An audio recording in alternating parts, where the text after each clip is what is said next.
Welcome to the WCSN CrosseFire. He's Trey Lanthier. I'm Nick Merrick, and I'm so excited. I have to have the ballot in my hand for the Offensive Player of the Year. But before we get to the ballot, Trey, this one's probably the stiffest competition we've seen on all the awards we've given out to date. Well, yeah, I mean, you talk about the offensive players in this team, you can't go without mentioning Payson Clark. And then there's Justin Straker right behind him with 54 points. Logan Quinn tied with Dan Davis with 44 apiece. I mean, these guys are all tremendous athletes, and they'd easily be the number one on almost any other team in the country. So, I mean, this is a four-man race, and I honestly could not tell you who's going to come out on top in this one. You have Justin Straker, a guy who scores a ton of goals, probably the fastest guy outside of Adam Beecham on this Sun Devils team. But also, you have a guy like Dan Davis, who's going to be a contributor. He's an attackman who's very balanced, and he's going to have 7-goal games sometimes. Right. So those are things to keep in mind.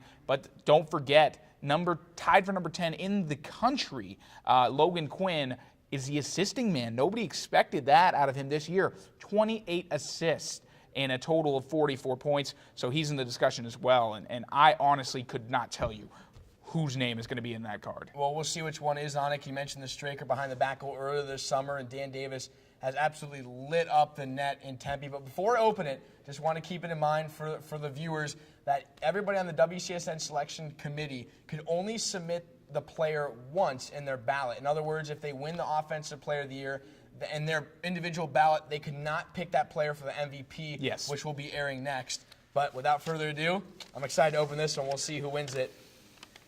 2013 Offensive Player of the Year, sophomore attackman Dan Davis. Trey, what are your thoughts? I mean, honestly surprising. I would say Dan Davis was the least likely candidate to win the award, just talking about the guys we mentioned, but a dark horse in getting the respect he deserves. He's a sophomore. He's young. I would say he was even in contention for the Most Improved award, but coming out in the Offensive Player of the Year category, he did finish third on the team with 44 points, but he's also a tremendous athlete, and I think one of the biggest things is you talk about the potential that this guy has, and his ability to work inside the crease is almost better than anyone. And Dan Davis, with falling down goals, I would say had to have led the country.